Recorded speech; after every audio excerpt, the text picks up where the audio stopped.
성령께서 역사하여 주셔서 여러분들을 변화시켜 주시고 마음을 변화시켜 주셔서 죄를 사랑했다면 죄를 미워하게 하시고 하나님을 미워하는 마음이 하나님을 사랑하는 마음으로 변화되게 해주세요. 이렇게 기도했으면 좋겠어요. 그게 회개예요. 회개는 찝찝하고 죄책감을 가지고 이렇게 해서 회개하는 게 아니라 내가 하나님을 정말 사랑하고 싶어하는 그 마음이 회개를 하게 만드는 거예요. 하나님을 만나고 싶은 마음, 하나님과 깊이 교제하고 싶은 마음, 그 마음을 달라고 이 시간 가운데 하나님 회개하는 마음을 달라고, 하나님을 사랑하는 마음을 달라고, 죄를 미워하는 마음을 달라고 이 시간 간절한 마음으로 기도하며 나아가시겠습니다. 성령 하나님, 우리의 예배 가운데 역사하여 주시고 다스려 주옵소서. 우리 친구들의 마음에 찾아가 주셔서 죄를 사랑했던 우리들의 마음이 죄를 미워하는 마음으로 바뀌게 하시고 하나님을 미워하는 마음이 하나님을 사랑하는 마음으로 변화되게 하여 주옵소서. 그래서 이 시간 가운데 주님과 깊이 교제할 수 있는 이 시간이 되게 하여 주옵소서. 하나님의 임재를 구하며 성령의 충만하심을 구하며 기도하며 나아갑니다. 하나님 아버지, 우리 고등부 예배를 통해 성령으로 임재하여 주시고 이 예배 가운데 우리의 마음을 변화시켜 하나님의 향한 뜨거운 마음이 일어날 수 있도록 주께서 인도하여 주시고 다스려 주옵소서. 하나님 아버지 도와 주옵소서. 하나님 아버지 인도하여 주옵소서. 하나님 아버지 도와 주옵소서. 우리 한 가지 더 기도할게요. 여러분, 우리가 자연의 아름다운 것들을 눈으로 볼 수 있고 냄새를, 향기를 맡을 수가 있고 또 만져볼 수도 있고 우리가 그것을 느낄 수 있듯이 하나님께서 우리의 영혼을 통해 이 예배를 통해서 하나님을 느낄 수 있도록 해주시는 하나님의 영광을 이곳 가운데 부어주세요. 찬양할 때에, 말씀할 때에 하나님의 영광이 예배 가운데 그 영광의 빛이 확 쏟아질 때 그것을 느끼고 경험하고 누렸으면 좋겠어요. 여러분들이 눈으로 보고 손으로 만지고 코로 냄새를 맡고 귀로 듣듯이 하나님의 영광을 그렇게 누렸으면 좋겠어요. 하나님, 내가 그 하나님을 느끼기 원합니다. 하나님의 영광을 보기 원합니다. 하나님의 음성을 듣기 원합니다. 그 하나님을 즐거워하기 원합니다. 이 시간 가운데 다시 한 번 더 예배를 위해 기도하며 나아가시겠습니다. 기도하겠습니다. 하나님 아버지, 주님의 영광의 빛을 비추어 주옵소서. 우리 친구들의 마음 가운데 하나님의 영광의 빛을 비춰 주옵소서. 그래서 우리 마음에 있는 어둠의 것들이 떠나가게 하여 주시고 죽어 있었던 영적인 감각들이 살아나 하나님을 보고 하나님을 듣고 하나님을 즐거워하고 하나님을 느낄 수 있는 이 시간이 되게 하여 주옵소서. 성령 하나님, 이 시간 가운데 충만하게 역사하여 주옵소서. 성령으로 교통하여 주옵소서. 그래서 하나님을 보고 하나님을 경험하고 하나님을 누리고 하나님을 기뻐하는 예배가 되게 하여 주옵소서. 그래서 하나님, 이 세상의 고통과 괴로움과 슬픔과 나의 모든 무거운 짐들을 주님 앞에 내어놓고 그 영광 앞에, 찬란한 영광의 빛 앞에 하나님 아버지, 우리가 즐거워하며 기뻐할 수 있는 예배가 되게 하여 주옵소서. 예배 가운데 자유함을 허락하여 주옵소서. 예배 가운데 주님의 능력을 부어 주옵소서. 하나님 아버지 도와 주옵소서. 하나님 아버지, 우리의 마음을 바꿔 주옵소서. 내 안에 죄를 사랑하는 마음이 너무나 많습니다. 이 시간 성령으로 역사하여 주셔서 죄를 사랑하는 마음이 하나님을 사랑하는 마음으로 바뀌어질 수 있도록, 하나님을 미워하는 마음이 하나님을 사랑하는 마음으로 바꿔질 수 있도록 주께서 인도하여 주옵소서. 주님, 우리에게 영혼을 주셨고 하나님의 영광을 알 수 있는 감각을 허락하여 주셨으니 하나님의 영광의 빛을 보고 하나님의 음성을 듣고 하나님과 만나 깊이 교제하는 이 시간이 되게 하여 주옵소서. 예수 그리스도의 이름으로 기도합니다. 아멘. 우리 시간에 사도신경 고백할 텐데 자리에서 잠깐 일어날까요? 오늘 좀 사도신경을 세번역 성경으로 할 건데 질문과 답의 형식으로 할 거예요. 이렇게 하는 이유는 뭐냐면 이 사도신경을 우리가 너무 주절주절 주문해 오듯이 했잖아요. 그게 아니라 정말 나의 신앙 고백, 믿음 고백 할 수 있도록 여러분들과 함께 이걸 사도신경 고백할 텐데 빨리 하지 않아도 돼요. 천천히 해도 되고요. 우리가 손을 이렇게 들고 하나님 앞에 믿음으로 고백을 했으면 좋겠어요. 우리 손을 얹고 사도신경 한번 고백해 볼까요? 우리 사도신경 띄워주시겠습니까? 제가 질문하면 여러분들이 답해 주시면 돼요. 우리 천천히 해도 돼요. 자, 여러분은 아버지 하나님을 믿습니까?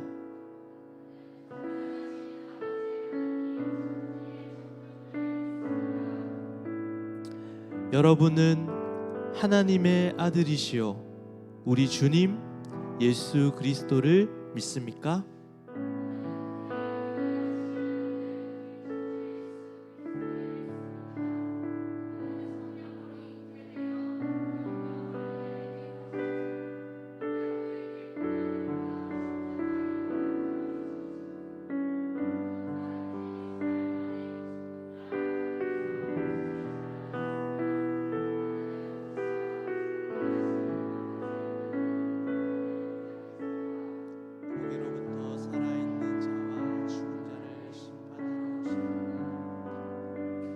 여러분은 성령을 믿습니까?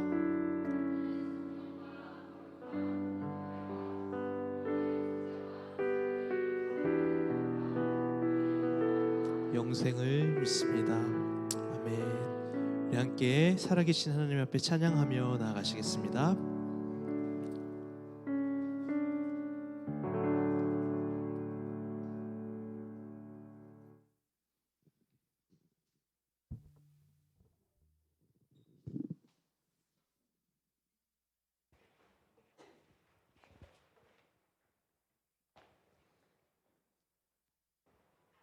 우리 다 함께 찬양합시다.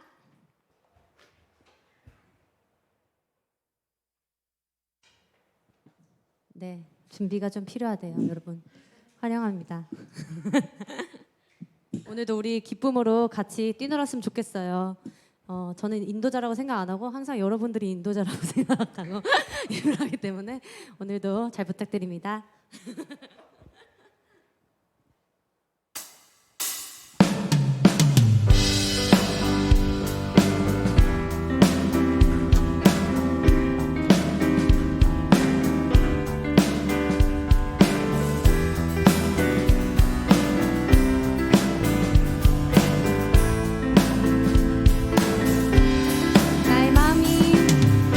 나의 마음이 하늘 향하네.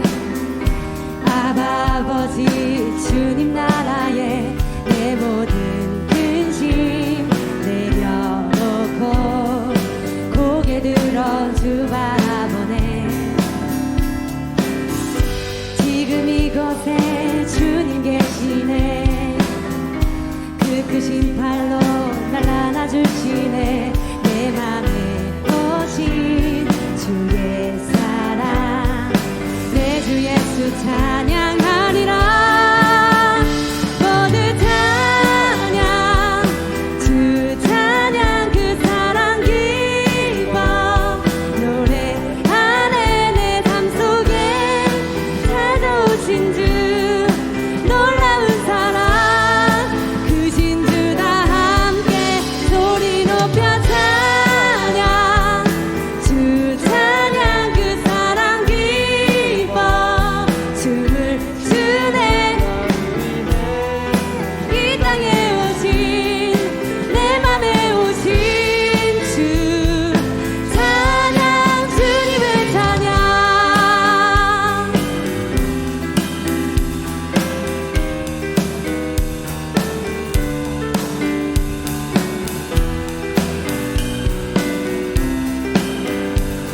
우리 가사 묵상하시면서 한 번 더 고백합시다. 나의 마음이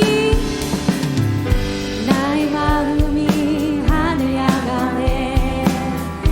아버지 주님 말 안에 내 모든 근심 내려놓고 고개 들어 주 바라보네.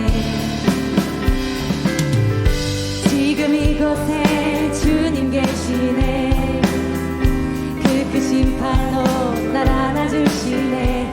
내 맘에 오신 주의 사랑 내 주 예수 찬양하리라.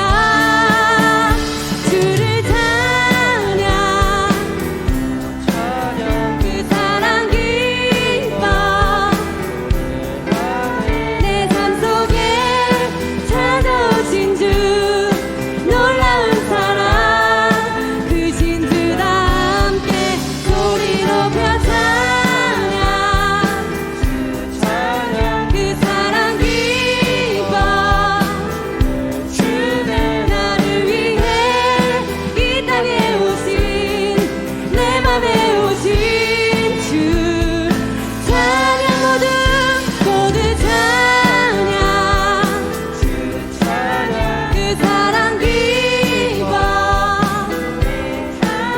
내 삶 속에 찾아오신 주 놀라운 사랑 그 진주다 함께 소리 높여 찬양 찬양 그 사랑 기뻐 주를 주네. 나를 위해 이 땅에 오신 내 맘에 오신 주 찬양 주님의 찬양.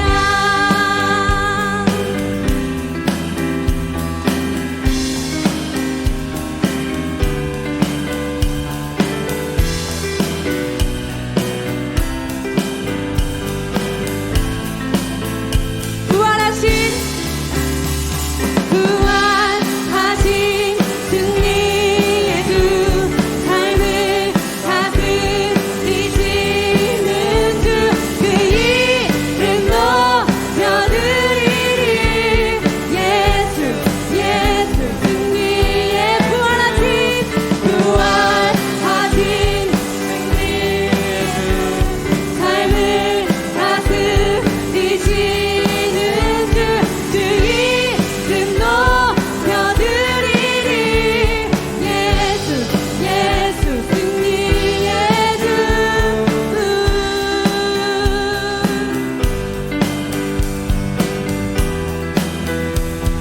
우리 크신 사랑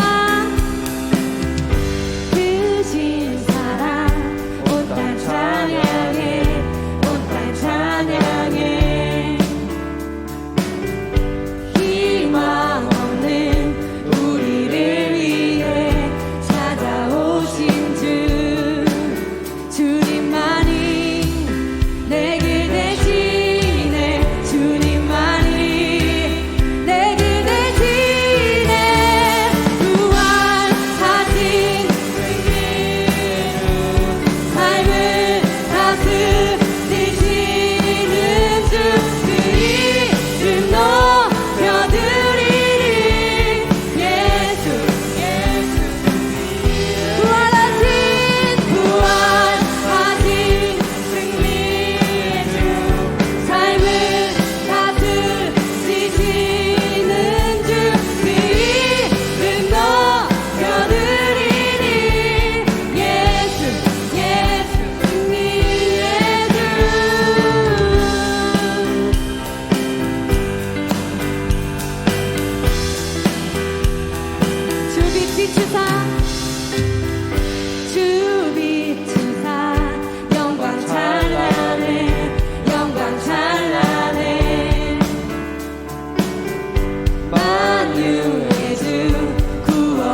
십자가를 참으신 십자가를 참으신 어린 양 예수 내 죄 씻어주시고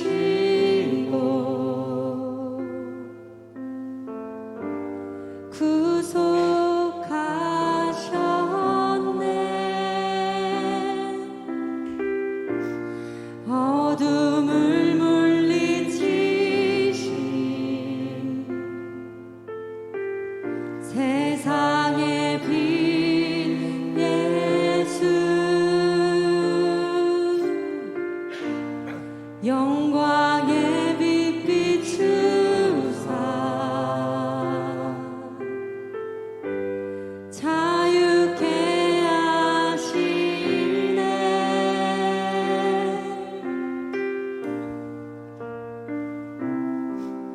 예수 하나님의 완전한 사랑 예수 하나님의 값없는 은혜 예수 하나님의 놀라운 지혜 아름다운 그 이름 예수 십자가를 참으신 십자가를 참으신 어린 양 예수 내 죄 씻어주시고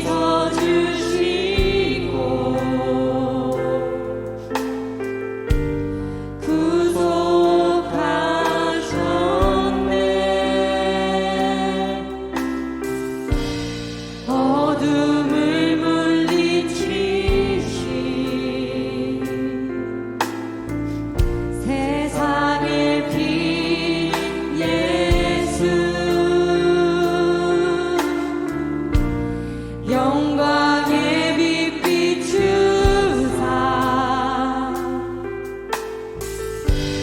자유케 하시네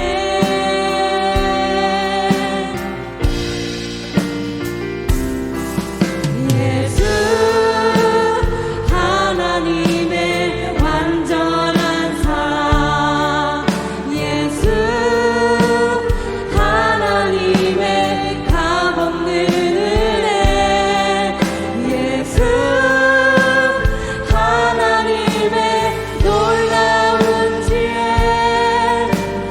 아름다운 그 이름 예수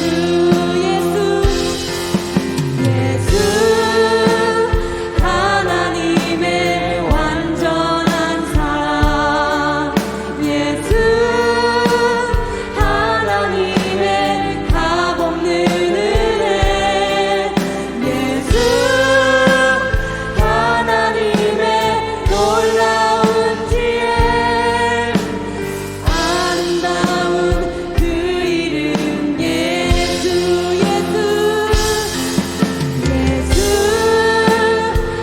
하나님의 완전한 사랑 예수 하나님의 값없는 은혜 예수 하나님의 놀라운 지혜 아름다운 그 이름 예수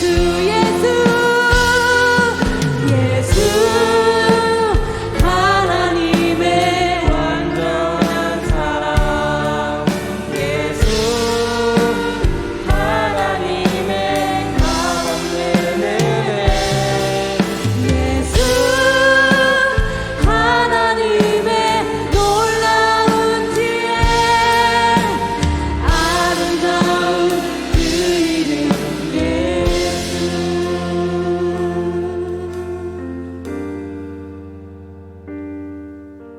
주 같은 분 없네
우리의 찬양을 받아 주시옵소서. 이 시간 우리 함께 기도하며 나아갑시다. 우리가 고백한 찬양처럼 예수 그분이 우리 삶의 놀라운 지혜이시고 완전한 사랑이심을 이 시간 선포합니다. 우리 각자의 삶 속에서 해결되지 않는 문제, 그리고 하나님 아버지 앞에 정정긍긍하는 것들, 그 모든 것들 우리 주님께 올려드리기 원합니다. 그리고 놀라운 그 지혜, 우리의 삶을 넓게 바라보시는 그 하나님 아버지 앞에 우리 그분의 인도하심을 따라 나아갔으면 좋겠습니다. 우리 이 시간 여러분 안에 각자의 고민들 가지고 계시죠? 해결되지 않는 문제들이 있으시죠? 우리 그거 하나님 아버지 앞에 이 시간 올려드립시다. 그리고 주님 앞에 아버지께서 인도하심 따라 나아가길 원한다고 우리 함께 고백하며 나아갑시다. 기도하시겠습니다. 주님,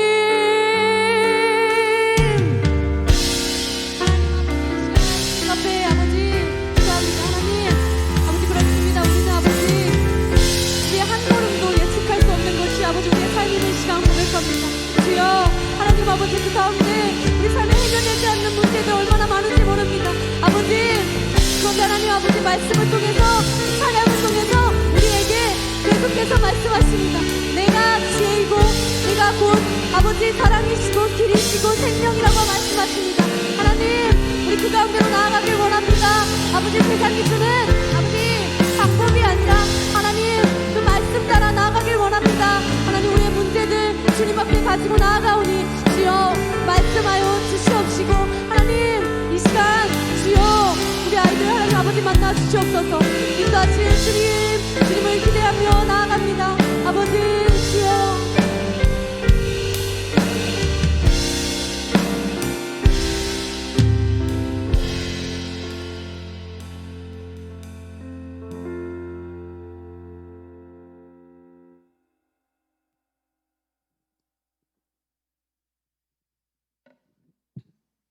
하나님, 오늘도 이 예배 자리에 저희를 인도해 주셔서 감사합니다. 벌써 10월도 거의 끝나가고 11월이 다가오고 있습니다. 그러면서 수능도 얼마 남지 않았습니다. 지금 면접과 수능을 준비하는 고3 언니 오빠들에게 이 시기를 이겨낼 수 있는 큰 힘을 주시고 하나님께서 항상 함께해 주세요. 또 바쁜 일상 속에서도 이 자리에 나온 선생님들과 친구들에게도 은혜 베풀어 주세요. 이 자리의 모든 친구들에게도 그들의 삶 안에서 하나님께서 항상 함께해 주세요. 날씨가 점점 추워지고 있습니다. 선생님들과 학생들의 건강 지켜주시고 아프지 않도록 도와주세요. 오늘 말씀 전해주시는 목사님께 은혜 주시고 말씀 듣는 친구들과 선생님에게도 듣는 귀를 주셔서 하나님의 목소리를 듣게 해주시고 마음을 열어 하나님과 함께 할 수 있도록 도와주세요. 오늘 듣는 말씀을 마음에 새기고 살아갈 수 있도록 해주세요. 예수님의 이름으로 기도드렸습니다. 아멘.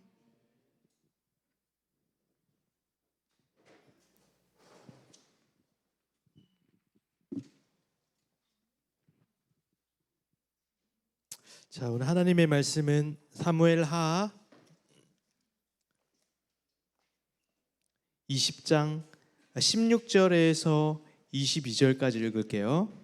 사무엘하 20장 16절에서 22절까지의 말씀입니다. 사무엘하 20장 16절에서 22절까지의 말씀. 저와 여러분들 한 절씩 우리 교독하시겠습니다. 16절에서 22절까지예요. 저부터 읽을게요. 그 성읍에서 지혜로운 여인 한 사람이 외쳐 이르되 들을지어다 들을지어다 청하건대 너희는 요압에게 이르기를 이리로 가까이 오라 내가 내게 말하려 하노라 한다 하라.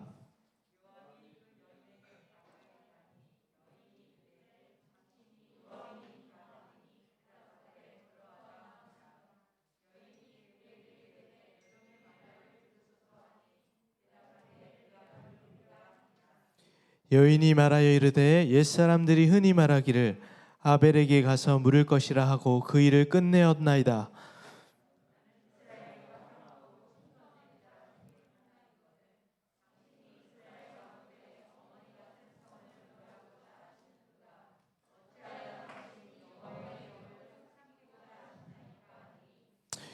요압이 대답하여 이르되 결코 그렇지 아니하다. 결단코 그렇지 아니하다. 삼키거나 멸하거나 하려 함이 아니니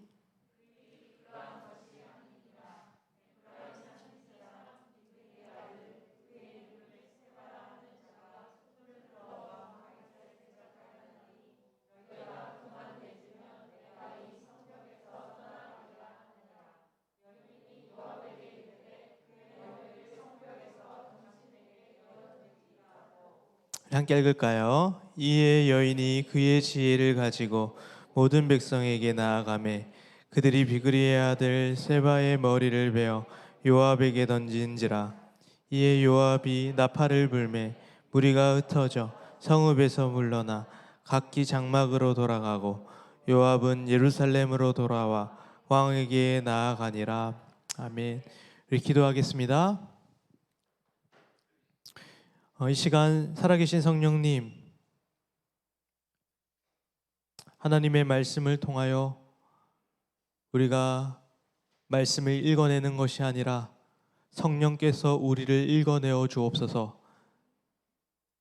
그래서 하나님과 깊이 교제하고 하나님의 마음과 또 복음 안에 나타난 하나님의 영광을 누리며 다시금 우리의 인생이 하나님의 속하여 있음을 고백할 수 있는 우리 친구들이 되게 하여 주옵소서. 예수 그리스도의 이름으로 기도합니다. 아멘. 오늘 사무엘 20장인데요. 이 지난번보다 스토리가 더 복잡한 것 같아요. 그래서 오늘도 병맛 PPT를 준비했어요. 그래서 제가 스토리를 좀 설명을 해줄게요.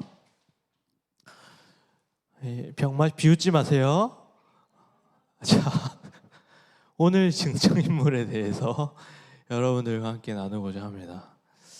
자, 오늘은 이제 네 인물이 등장을 하는데요. 왼쪽에 이제 약간 무섭게 생긴 친구가 요압이에요.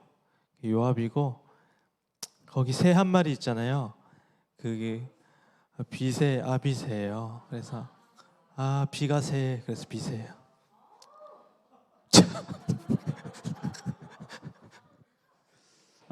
그다음에 이제 아마사가 있고 세바가 있고 이제 오늘 지혜로운 여인이, 저는 이제 목사님이 오늘 주인공을 지혜로운 여인이라고 봤는데 스토리를 좀 설명을 할게요. 이제 사울 왕의 시대가 끝나가요. 그래 이제 다시 다윗 왕의 시대가 탁 등장을 했는데 여전히 이제 우리도 그렇죠. 우리도 일본의 식민지에서 벗어나도 그 일본의 앞잡이 노릇을 하던 세력들이 남아 있었잖아요. 그것처럼 이때 당시에 사울의 왕국이 몰락을 했음에도 불구하고 이제 아직까지도 사울 왕의 세력들이 조금 남아 있었어요. 그래서 다윗은 그 사울 세력들을 처벌하지 않고 때리지 않고 칼로 쑤시지 않고 포용했어요. 착하죠, 다윗은 포용했다고요. 그래서 다 이렇게 일일이 다 포용을 하는데 포용 정책을 폈는데 그 포용 정책을 펼침에도 불구하고 반항하는 놈들이 있었어요. 그게 누구냐면 저기 세바예요. 세바. 말 안 듣게 생겼죠. 세바가 얘가 반란을 일으키고자 이제 반란군을 일으켜 가지고 다윗에게서 떨어져 나갔어요. 첫 번째 세바가 떨어져 나갔어요. 그래서 이제 다윗이 저 세바를 처리하기 위해서 저기 있는 아마사라는 장군을 이제 저기 세바를 정벌하는데 대장으로 삼은 거예요. 그래서 저 아마사가 병사들을 많이 모았는데 제가 보는데 저 아마사가 약간 눈치가 없어요. 저 아마사가 그 사울 왕의 세력이었었거든요, 예전에. 그러면 다윗이 그런 지령을 내렸을 때 빨리빨리 움직여야 되잖아요. 근데 얘가 아마사가 한참 동안 걸리는 거예요. 이게 3일 동안 준비해라 그랬는데 5일이 지나도 안 나오는 거예요. 그리고 다윗 왕이 의심이 되는 거지. 아마사 저 인간이 반란하려고 그런 거 아닌가? 그래서 자기의 충신 중에 한 명이었던 아비새를 야 아비새 네가 한번 가봐라. 그래가지고 아비새가 아마사를 만나요. 근데 이제 아비새의 형님이 있는데 어렵죠. 벌써 복잡하죠. 이 아비새의 형님이 저기 이제 그 근육질 남자 요압이에요. 무섭게 생겼죠. 요압이 저 아비새의 형님이었는데 이 요압은 아주 거친 사람이었어요. 이게 수단과 방법을 가리지 않아요. 자기의 유익을 위해서는 수단과 방법을 가리지 않아요. 그래서 요압이 저 아마사를 죽여버려야겠다. 저 인간은 놔두면 후환이 된다. 그래서 아마사의 배를 갈랐어요. 그래서 아마사의 창자가 쏟아져 나왔다라는 장면이 오늘 장면이에요. 그리고 원래는 아마사가 세바를 쫓아가려 그랬는데 그 역할을 이제 요압이 하게 됐어요. 그래서 요압이 세바를 쫓아갔는데 세바가 저기 지혜로운 여인 보이죠? 저 성이 있는데 저 성으로 숨었어요. 그랬는데 저 지혜로운 여인이 요압과 그 협상을 해가지고 세바를 목을 잘라서 던졌어요.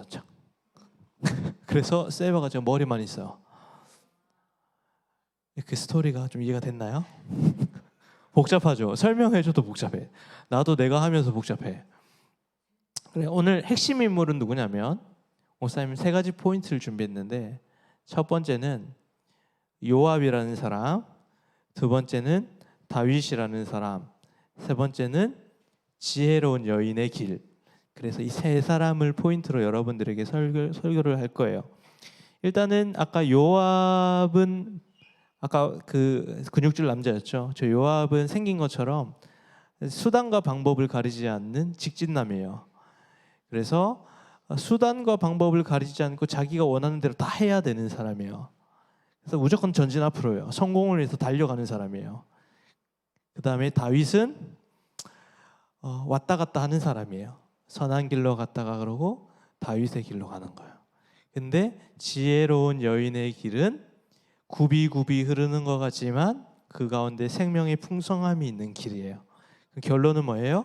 지혜의 길로 가자 이거예요. 그래서 저 여러분들에게 그 지혜의 길로 가자는 이 설교를 여러분들과 함께 나눌 텐데 먼저 요압의 길을 한번 살펴볼게요. 요압은 이게 그 다윗의 평생 동반자예요. 다윗의 평생 동반자인데 이 좀 뭐랄까요? 굉장히 이제 같은 편인데도 불구하고 불편한 사람이에요. 왜 불편하냐면 제가 요압에 대해서 좀 설명을 해드릴게요. 이 요압은 우리야 알죠? 우리야 밧세바의 남편인 우리야 충신인 우리야를 죽였을 때 행동 대장이었어요. 그럴 땐 다윗이 죄를 지었을 때는 가장 빠르게 움직이는 사람이 요압이었죠. 딱 눈치껏 다윗 왕이 이걸 원하는구나. 바바박 행동 대장이에요. 바로 죽여. 우리야를 앞세우고 그 병력을 다 빼가지고 우리야를 죽게 만드는 1등 공신이에요. 두 번째, 사울의 장군 중에 너무 인물이 많이 나오나? 아브넬 장군이라고 있었어요. 근데 이 장군이 사울 왕국의 그 장군이었는데 그 다윗 왕과 둘이 손을 잡았어요. 그래서 이제 사울 왕을 쫓아내려고 했는데 갑자기 저 요압이 등장을 해가지고 아브넬 장군을 죽여버렸어요. 자기 동생을 죽였다고. 그래서 혈기왕성하게 아브넬 장군을 죽여버렸어요. 그리고 세 번째, 이게 좀 끔찍한 일인데 다윗 왕이 압살롬 왕이 반란을 일으켰어도 다윗 왕이 뭐라고 얘기하냐면 그래도 우리 아들 잡으면 우리 아들 좀 살려달라 그랬어요. 그런데 그 요압이 그 압살롬이 나무에 대롱대롱 매달려 있는데 칼을 휘둘려서 압살롬 왕자를 죽여버려요. 압살롬을 살려주면 안 됩니다. 나라를 위해서 그러면 안 됩니다. 그래서 압살롬 왕을 죽여버려요. 그리고 네 번째, 저번 주에 생각나죠? 압살롬 그림, 압살롬 머리가 숱이 맞는 압살롬을 죽이고, 아마사, 그리고 아마사도 다윗 왕이 세웠어요. 그죠? 다윗 왕이 세웠는데 그 아마사도 요압이 죽여버려요. 아마사는 사울 세력이었다 이거예요. 그래서 요압은 직진남이에요. 근데 요압은 항상 이제 수단과 방법을 가리지 않고 자기가 어떤 자기의 이익과 자기의 유익을 위해서는 어떤 일도 마다 않는 사람, 굉장히 어떻게 보면 실용적인 사람이고 현실적인 사람이죠. 그런데 다윗 왕의 말을 안 들어요. 여러분들, 저 요압 같은 사람이 사실은 우리가 살아가는 이 시대에는 굉장히 성공한 사람일 가능성이 커요. 물불 가리지 않고 수단과 방법을 가리지 않고 성공의 앞을 달려가는 사람, 이게 요압의 모습이에요. 근데 돌이켜 보면은 우리가 요압인 것 같다는 생각을 해요. 여러분들이 입시를 위해 수단과 방법을 가리지 않고 대학 합격을 위해 수단과 방법을 가리지 않고 앞을 달려가는 그 모습이 요압과 같은 모습일 수 있어요. 그렇죠? 그런데 우리는 알죠. 이 요압의 길을 걸어가면 안 된다. 중요한 것은 아무리 빨라도 속도가 중요한 것이 아니에요. 신앙생활에 있어서는 방향이 더 중요한 것이죠. 근데 요압은 앞으로 막 달려갔어요. 그래서 우리야 죽이고 아브넬 죽이고 압살롬 죽이고 아마샤 죽이고 4명을 죽였어요. 연달아 죽이면서 요압이 이제 앞으로 돌진 앞으로 가는 요압의 길이 있는 거죠. 우리의 인생에서도 내가 주인이 되고 내가 내 인생의 왕이고 내가 내 인생의 주도권을 가지면 요압처럼 될 수 있어요.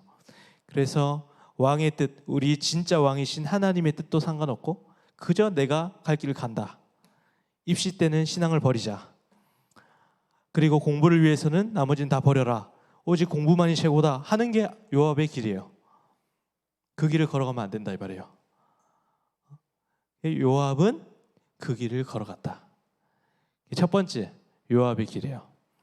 두 번째는 다윗이라는 사람이 있어요. 여러분들이 생각하는 다윗의 이미지는 굉장히 존경할 만하고 닮고 싶은 인물이죠. 다윗은 예술가였어요. 다윗은 시를 잘 썼고 음악을 잘 다뤘어요. 얘는 하프를 가지고 하프 연주도 했고 시편 23편 여호와는 나의 목자시니 쓴 사람이 다윗이에요. 시도 잘 쓰고 예술가의 그런 감각들을 가지고 있는 사람이 다윗이었고 다윗은 성경에 보면 굉장히 잘생긴 외모를 가지고 있었다고 말해요. 그래서 아주 그 이태리에 가면 다비드상이라고 있잖아요.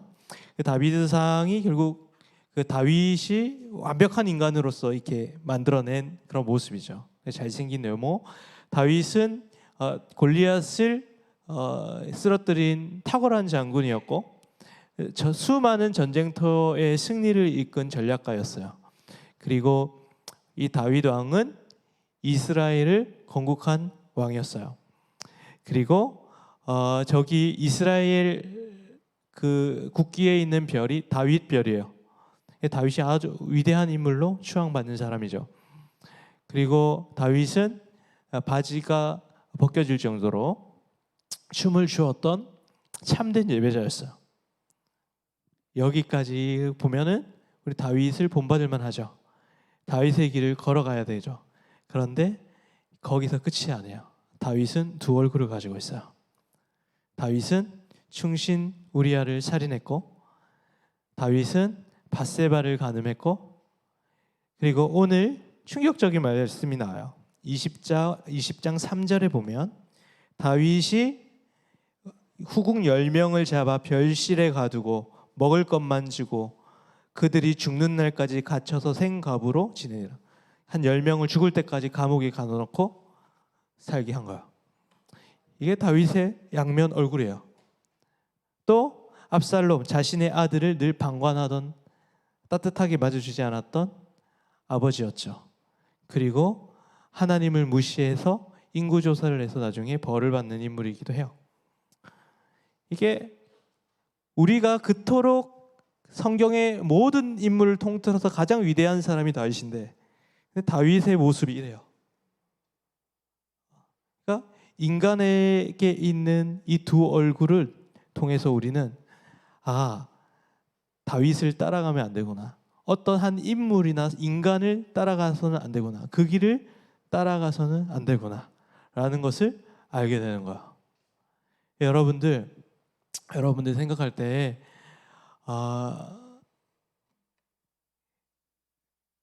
항상 성경을 바라볼 때 여러분들이 항상 그 생각하죠. 그 어떤 한 인물을 닮아야겠다라는 생각을 많이 하는데 여러분들 그것은 올바른 태도가 아니에요. 물론 본받을 점이 있겠지만 우리는 더 나아가야 돼요. 왜냐하면은 인간은 결국에는 죄인이고 인간은 완전할 수 없어요. 인간에게는 두 얼굴이 있는 거예요. 이 성경의 모든 인물들, 모세, 다윗, 아브라함, 야곱, 베드로, 바울, 어떤 한 사람도 깨끗한 사람이 없어요. 다 죄인이에요. 엄청난 죄를 짓고 살아가거든요. 그러니까 성경을 읽을 때 우리는 어떤 한 인물에 집중하면 안 돼요. 한 인간에 집중하면 안 되는 거예요. 저 인간의 길을 우리가 모델로 삼을 수는 없어요. 그래서 오늘 그러면 도대체 어떤 길을 걸어야 됩니까? 라고 했을 때 그 해답이 오늘 말씀에 나오는데 이 말씀이 목사님은 너무너무 은혜가 되는 말씀이에요. 오늘 읽었던 16절부터 22절까지에 등장하는 지혜로운 한 여인이 등장을 해요. 이름도 없고 어디서 왔는지도 모르고 갑자기 생뚱맞게 이 여인이 등장을 하는데 해답은 이 지혜로운 여인에 있는 거예요. 알겠죠? 이 지혜로운 여인이 20장 16절 한번 읽어볼게요. 시작. 그 성읍에서 지혜로운 한 여인이 외쳐 이르되 들을지어다. 그 다음에 22절 시작. 여인이 지혜를 가지고 모든 백성에게 나아가매. 이게 쭉쭉쭉 나오거든요. 좀 간추려서 얘기를 한 거예요. 한 지혜로운 한 여인, 생뚱맞게 갑자기 한 여인이 등장을 해요. 그 성읍을 대표하는 한 여인, 그 한 여인이 갑자기 내 말을 들을지어다 들을지어다 성읍에서 막 외치면서 나와요. 미친 여자처럼 들을지어다 들을지어다. 그리고 그 여인이 갑자기 그 모든 성읍의 백성의 대표래요. 그래서 갑자기 자기가 이 문제 해결을 하려고 달려들었어요. 지금 상황은 아비새와 요압이 세바를 잡으러 성 앞에 왔어요. 그래서 갑자기 이 성읍의 백성들은 깜짝 놀란 거예요. 저 요압이 갑자기 왜 저기 앞에 나타났지? 우리를 공격하러 왔나? 싶어가지고 대표인 이 한 여인을 대표로 보냈어요. 그래서 이 한 여인이 요압과 이렇게 그 협상을 하는 장면이 나와요. 그래서 그 협상을 통해서 이 여인이 결국 세바를 죽여서 세바를 이렇게 시체를 던져가지고 그 모든 것들을 해결하거든요. 문제를. 도대체 이 한 여인을 왜 생뚱맞게 나와서 이러는 거예요. 이게 여러분들과 오늘 나눌 포인트예요. 이 지혜로운 여인이라는 의미는 이게 굉장히 성경이 아주 탁월한 책이에요. 여러분 성경 무시할 게 못 되는 게 성경이 사본이 가장 많아요. 모든 고전 중에 성경이 사본이 가장 많아요. 그건 무슨 말이냐면 이 성경이 가장 원본이 확실하다는 얘기예요. 사본이 많을수록 그 원본이 정확하다는 얘기거든요. 뭐 길가메시 서사시, 뭐 함무라비 법전 이렇게 수많은 고전들이 있는데 그 전 세계의 고전 중에 가장 많은 사본을 가지고 있는 게 성경이고 그 성경에 오차 범위가 거의 없어요. 그 말은 역사성이 있다라는 거예요. 성경은 실제다라는 거예요. 둘째로 성경은 수천 년 동안에 특별히 종교적이기 때문에 책이 수많은 사람들의 공격을 받았어요. 근데 여러분 그 책이 그 의미도 없고 별로 이렇게 참고가 교훈이 안 되면 다 없어져요. 그런데 성경은 끝까지 그 수많은 공격 속에서 살아남았어요. 변증하고 변호하고. 그래서 성경은 탁월한 책이거든요. 오늘의 성경이 탁월한 한 지점을 여러분들에게 알려줄게요. 아직 넘어가면 안 돼요. 네. 그 지혜로운 한 여인인데 성경의 그 구약 시대에 쓰여진 그 문학성, 이 문학적으로 보면요, 이게 뭐냐면 구약 시대에는 이 지혜를 항상 여인이라고 말하고 이 지혜를 한 의인이라 사람으로 표현해요. 이 의인화죠, 의인화. 국어 시간에 의인화 나오잖아요, 의인화. 우리 그 의인화 나오죠, 어느 시간에? 이 의인화해서 나와요. 그렇기 때문에 그러면 지혜로운 한 여인이 지금 사실은 여기서 보면 굉장히 문학적인 방법을 쓴 거예요, 의도적으로. 그럼 이 지혜로운 한 여인은 무엇을 의미하는가? 이거를 잠언에 가면은 아주 명확하게 설명이 되어 있어요. 그 지혜는 무엇인가? 지혜에 대해서 설명하는데 다음 사진 보면은 잠언 1장, 8장, 9장에서 그 지혜로운 여인에 대한 해석이 달려요. 자, 오늘 그 지혜로운 한 여인이 성문에서 소리를 막 지금 미친 여자처럼 소리를 지른다 그랬죠? 정확하게 잠언 1장에 보면 지혜가 성문 어귀와 성중에서 소리를 바란다. 이게 1장에서 계속 나오고 8장에서도 계속 나와요. 근데 8장에서는 더 나가요. 그런데 그 지혜가 뭐냐? 그 지혜는 생명을 주는 것이다. 창조하는 것이다. 빛을 주는 것이다. 간절히 찾는 자가 만나는 것이다. 그 지혜를 너희가 들어야 한다. 아까 여자가 들을지어다 계속 얘기하죠. 그게 뭐냐면 이 문학적으로 잠언에 있는 지혜로운 여인과 이 사무엘 하의 20장에 등장하는 지혜가 하나예요. 그리고 9장에 보면 대놓고 그 지혜를 지혜로운 여인이라고 표현해요. 그러면 잘 보세요. 사무엘하 20장에 등장하는 그 지혜로운 여인은 바로 하나님의 지혜를 상징적으로 표현하는 문학적인 방법이에요. 탁월한 방법을 써요. 거기서 그러니까 잘 보세요. 그 상황 가운데 잘 보세요. 다윗이라는 왕이 명령을 해서 세바를 잡으러 가고 거기에 요압이 있고 아비새가 있고 막 수많은 일들이 일어나는데 돌이켜 보면은 그 모든 상황을 오늘 사건을 주도하는 것은 누구냐면 그 지혜로운 이름 없는 한 지혜로운 여인이라는 거예요. 바로 잠언 8장에 근거한다면 하나님의 지혜가 그 모든 것을 다스려 나가고 있다 이 말이에요. 여러분 하나님의 지혜가 모든 것을 다스려 나가요. 하나님의 지혜가 이 모든 세상을 창조했고 하나님의 지혜가 생명을 우리에게 주었고 이 모든 하나님의 지혜가 이 모든 것들을 이끌어 나가는 거예요. 그게 하나님의 지혜인데 그 지혜가 뭐라고 표현되어 있느냐? 지혜로운 여인. 그리고 그 지혜를 의인화해서 표현하고 있다는 거예요.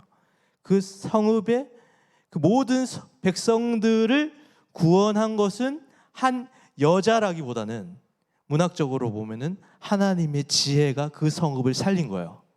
하나님의 지혜가 그 배신자를 처단한 거고요.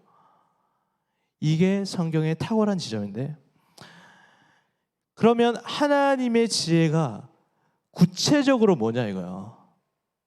너무 추상적이잖아요, 하나님의 지혜. 그게 고린도전서에 탁월하게 나와 있어요. 고린도전서 1장 다음 사진 보면 고린도전서 1장 24절에 자, 뭐가 하나님의 지혜라고 하냐면 그리스도가 하나님의 지혜라는 거예요. 그 하나님의 지혜가 눈에 보이지 않는 하나님의 지혜가 이제 예수 그리스도의 삶과 생애를 통해서 드러나게 된 거예요.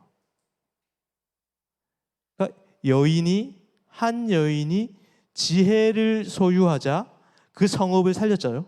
그죠? 그래서 전쟁에서 승리하게 했어요. 마찬가지예요.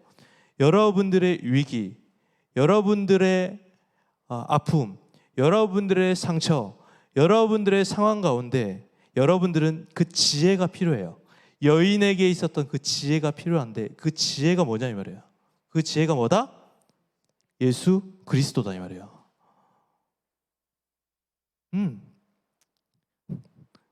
이게 엄청난 놀라운 일이에요. 여러분들이 그리스도를 소유해야 된다는 거예요. 이게 노력한다는 게 아니에요. 이 말은 무슨 말이냐면 여러분들이 예수 그리스도를 소유해야 돼요. 그리고 예수 그리스도와 교제해야 돼요. 예수 그리스도를 사랑해야 돼요. 예수 그리스도를 의지해야 돼요.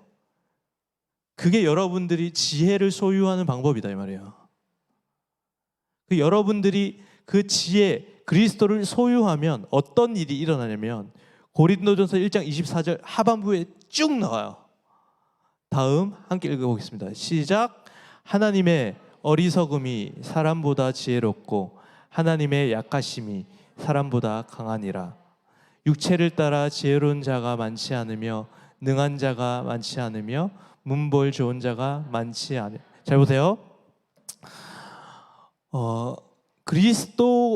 그리스도를 소유한 사람이 아무리 어리석어도 그리스도를 소유하지 않고 엄청나게 똑똑한 사람보다 훨씬 지혜롭다 이 말이에요. 아멘이세요? 잘 보세요. 그리스도를 소유한 약한 사람이 그리스도 없이 강한 사람보다 훨씬 강하다. 그리고 보세요. 학벌 좋은 자, 그죠?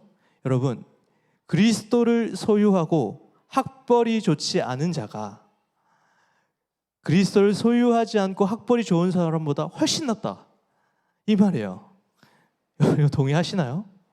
성경이 지금 그렇게 얘기하고 있는 거예요. 그러나 하나님께서 볼까요? 시작. 그러나 하나님께서 세상에 미련한 것들을 택하사 지혜 있는 자들을 부끄럽게 하시려고 계속 택하사 강한 것들을 부끄럽게 하려 하시며 하나님께서 천한 것과 멸시받는 것들과 없는 것들을 택하사 있는 것들을 폐하려 하시나니. 여러분들, 예수를 소유한다는 것은 여러분들에게 엄청난 의미가 있는 거예요. 여러분들이 아무리 천한 사람이라도 아무리 내 인생이 멸시받는 것처럼 보여도 내가 가진 것이 아무것도 없다고 할지라도 그 지혜로운 한 여인이 지혜를 얻어 그 모든 것들을 해결한 것처럼 여러분들이 그리스도를 소유할 때 여러분들은 모든 상황 가운데 모든 환경 가운데서도 그 모든 상황들을 이겨나갈 수 있는 힘을 하나님께서 주신다는 거예요. 입시? 마찬가지예요. 여러분들이 성읍이 입시죠. 그렇지 않나요? 여러분들 예수 그리스도를 소유하고 예수 그리스도와 교제하세요. 그게 예수 그리스도 없이 입시만 하는 사람보다 훨씬 지혜로운 거예요. 믿으십니까, 여러분? 여러분들 매 순간 가운데 공부할 때마다 예수 그리스도와 교제하시고 동행하십시오. 그게 하나님의 지혜를 얻는 방법입니다. 여러분들이 이 사실을 알고 날마다 예수 그리스도와 교제하고 누릴 수 있는 여러분들의 삶이 되기를 소망합니다. 지혜를 얻는 방법은 노력으로 되는 것이 아니에요. 지혜를 얻는 방법은 예수 그리스도를 누림에 있어요. 예수 그리스도와 교제함에 있다고요. 이런 것들 여러분들이 잊지 마시고 살아가셨으면 좋겠습니다. 그래서 결론은 이것입니다. 요압의 길, 늘 자기가 온통 기준이고 자기밖에 모르는 직진인 요압의 길을 걸어가지 말고, 그리고 다윗의 길처럼 사람의 길을 의지하지 말고 여러분 지혜의 길을 걸어가시길 바랍니다. 그 지혜의 길이 뭐죠? 지혜의 길이 예수와 교제하고 예수를 누리고 예수를 의지하는 길이에요. 여러분들이 예수를 붙들고 살아갈 때 때로는 너무 더딜 수 있어요. 너무 천천히 흘러갈 수도 있어요. 그런데 저기 강물처럼 천천히 흘러가는 그곳에 풍성한 생명이 있을 거예요. 이게 하나님의 지혜예요. 요압의 길을 보세요. 아무리 빠른 길에도 저기에는 황폐함과 메마름밖에 없어요. 입시를 향해 무작정 달려가는 친구들의 길은 저 요압의 길과 같아요. 그들의 삶은 온통 황폐함이 있을 것이고 허무함이 있을 것이고 그들에게는 온통 마음속에 결핍이 투성일 거예요.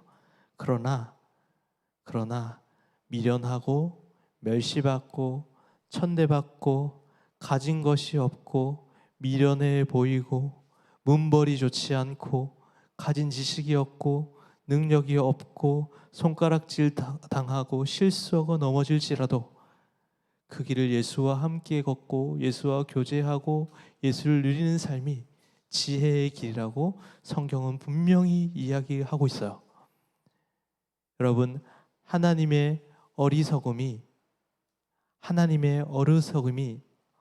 가장 탁월한 사람의 지혜보다 훨씬 높고 위대하다라는 사실을 믿음으로 고백하고 여러분들의 삶을 걸어가시는 여러분들의 인생이 되기를 소망합니다. 우리 함께 찬양하겠습니다.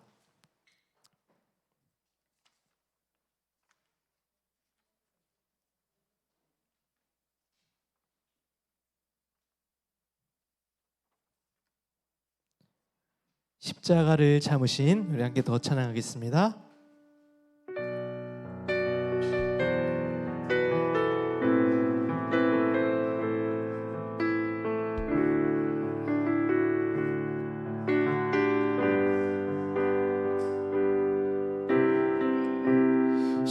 십자가를 참으신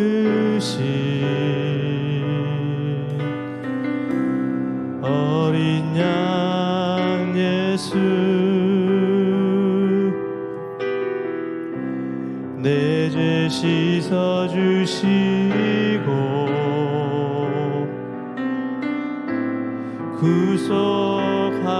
구속하셨네. 어둠을 물리치신 세상의 빛 예수 영광의 빛 비추사 자유케 하오. 자리에 일어나서 함께 찬양하겠습니다. 예수 하나님의 완전한 사랑, 예수 하나님의 완전한 사랑, 예수 하나님의 값없는 은혜, 예수 하나님의 놀라운 지혜, 아름다운 그 이름 예수 하나님의 완전한 사랑, 예수 하나님의 완전한 사랑, 예수 하나님의 은혜, 예수 놀라운 지혜. 다시 한 번 더 예수 하나님의 놀라운 지혜, 예수 하나님의 완전한 사랑, 하나님의 완전한 사랑, 예수 하나님의 은혜, 예수 놀라운 지혜, 아름다운 그 이름 예수.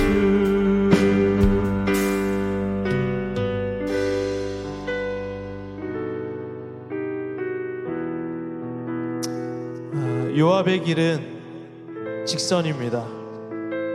자기밖에 모르고 그 길에는 지혜가 있는 것처럼 보여도 지혜가 없고 강한 것 같지만 약한 것이 요압의 길입니다. 두 번째 길은 다윗의 길입니다. 그의 길은 선한 길인 것 같습니다. 그러나 다윗도 결국에는 실수하고 범죄합니다. 우리는 요압의 길을, 다윗의 길을 걸어가면 안 됩니다. 요압은, 다윗은 우리의 롤모델이 아닙니다. 오늘 본문을 통해 우리의 롤모델은 그 지혜로운 여인임을 보게 됩니다. 그 지혜로운 여인의 지혜는 그리고 잠언을 통해 또 고린도전서를 통해 그것이 그리스도임을 보여줍니다. 여러분,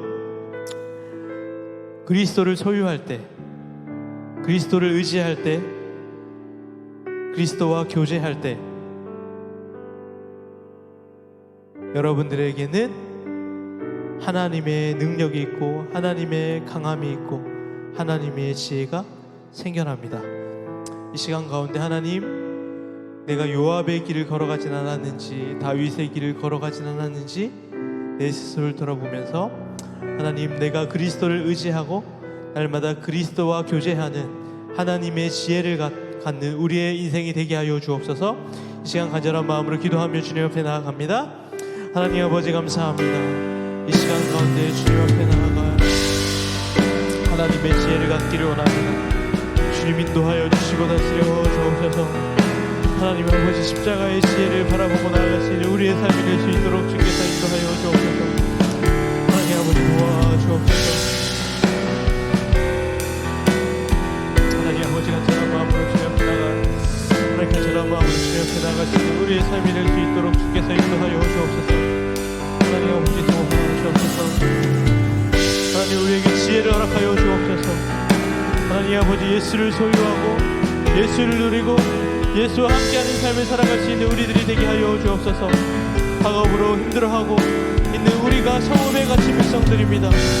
성읍에 갇힌 백성들처럼 어떻게 해야 될지 몰라 방법이 없어 하나님 아버지 힘들어하고 있을 때 나에게 찾아온 지혜로운 여인이 바로 하나님의 지혜임을, 그리스도임을 고백하며 나아갑니다. 그래서 하나님 우리에게 지혜를 허락하여 주옵소서. 여인에게 지혜를 통하여 하나님 역사하셨던 그 하나님이 우리에게 그리스도를 통하여 하나님의 지혜를 허락하여 주시고 우리의 모든 상황과 환경 가운데 예수의 지혜를 가지고 살아갈 수 있는 우리의 삶이 될 수 있도록 주께서 인도하여 주시고 다스려 주옵소서. 하나님 아버지, 우리에게 십자가의 길을 걸어갈 수 있도록 주께서 인도하여 주옵소서. 그래서 하나님 아버지, 다시 한 번 더 우리가 요압의 길을 걸어가는 것이 아니라 다윗의 길을 걸어가는 것이 아니라 지혜의 길을 걸어갈 수 있는 우리의 인생이 되게 하여 주옵소서. 그래서 하나님 아버지, 날마다 예수와 교제하며 예수를 누리며 예수와 함께하며 살아갈 때에 하나님 아버지, 우리의 삶이 다시 한 번 더 헌신 되어질 수 있도록 주께서 인도하여 주시고 다스려 주옵소서.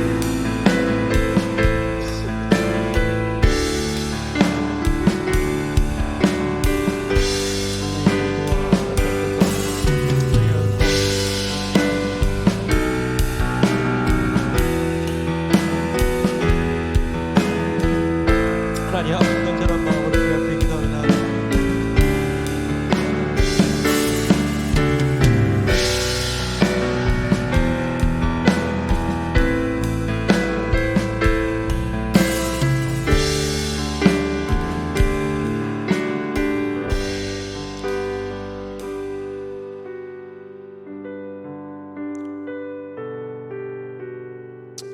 미련한 자들을 택하사 지혜 있는 자를 부끄럽게 만드는 십자가의 지혜, 약한 것들을 택하사 강한 것을 이기게 만드는 십자가의 지혜, 천한 것을 통해 멸시받는 것을 통해 없는 것들을 통해 있는 것들을 부끄럽게 하시는 그 십자가의 지혜를 바라봅니다. 오늘 말씀에 전쟁을 주도하는 것은 요압이 아니었습니다. 전쟁을 주도하는 것은 다윗도 아니었습니다. 전쟁을 주도하는 것은 한 여인, 지혜를 얻은 한 여인이었습니다. 하나님 아버지, 우리에게도 지혜를 허락하여 주옵소서. 하나님, 그리스도를 소유하게 하여 주옵소서. 그리스도를 의지하게 하여 주옵소서. 그리스도와 교제하게 하여 주옵소서. 그래서 하나님 아버지, 우리의 노력으로 살아가는 것이 아니라, 우리의 노력으로 지혜를 얻으려 하는 것이 아니라 그리스도를 사랑함으로 지혜를 얻게 하여 주옵소서. 나의 행위로 지혜를 얻게 하는 것이 아니라 그리스도와의 교제로 지혜를 얻게 되는 우리 모든 친구들이 되게 하여 주옵소서. 하나님 아버지, 수능을 앞둔 우리 친구들이 있습니다. 수능을 위해 수단과 방법을 가리지 않는 자기만 생각하는 요압의 길을 걸어가지 않게 하시고, 더디더라도 느리더라도 미련해 보일지라도 약해 보일지라도 예수 그리스도를 의지하며 예수 그리스도의 교제를 통해 그 입시를 준비하며 나아가는 우리 친구들이 되게 하여 주옵소서. 예수님을 갈망합니다. 예수님을 사랑합니다. 예수님을 의지합니다. 하나님 아버지, 복음이 내 인생을 이끌게 하여 주옵소서. 복음이 내 삶을 다스리게 하여 주옵소서. 날마다 복음 앞에 엎드려 순종하는 우리들의 삶이 되기를 원하며 이 모든 것 예수 그리스도의 이름으로 기도합니다. 아멘.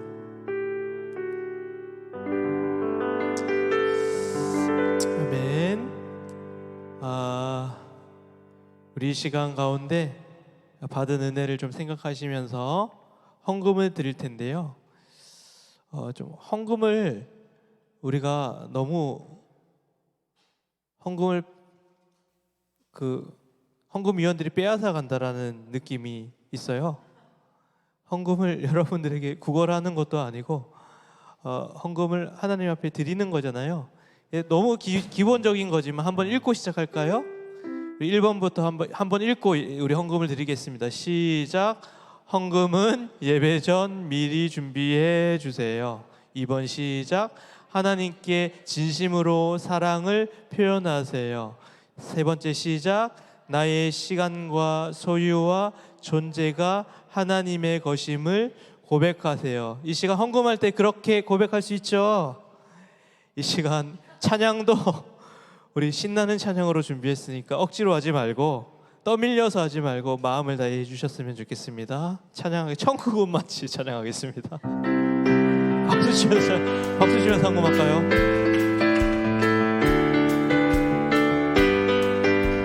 하나 둘 셋.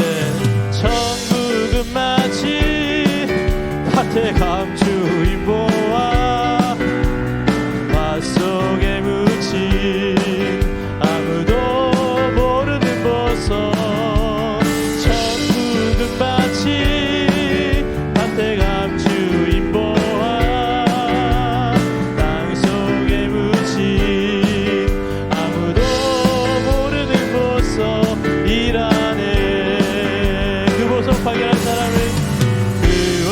발견한 사람은 기뻐 뛰며 집에 돌아가 집 팔고 땅 팔고 냉장고 팔아 기어이 그 밭을 사고 말 거야. 천국은 마치 밭에 감추인 보아 땅 속에 묻힌 아무도 모르는 보석. 천국은 마치 밭에 감추인 보아 땅 속에 묻힌 아무도 모르는 보석이라네. 기도하겠습니다. 하나님, 그렇습니다. 헌금은 하나님을 사랑하는 마음을 표현하는 것이고 우리의 시간과 우리의 소유와 우리의 존재가 우리의 물질의 일부를 드리면서 하나님의 것임을 고백하는 시간인데 진심으로 그렇게 고백하지 못했음을 주님 고백합니다. 하나님 아버지, 이 시간 우리가 하나님 앞에 진심으로 헌금을 드렸습니다. 이것이 우리의 고백이고 우리의 사랑의 표현이오니 주께서 기뻐 받아 주옵소서. 예수 그리스도의 이름으로 기도합니다. 아멘.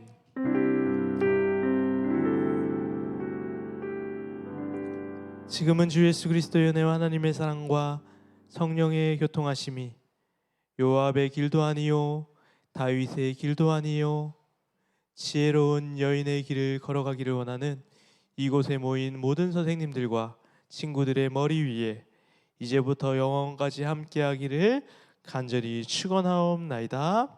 아멘. 하나님 앞에 박수 올려드리겠습니다.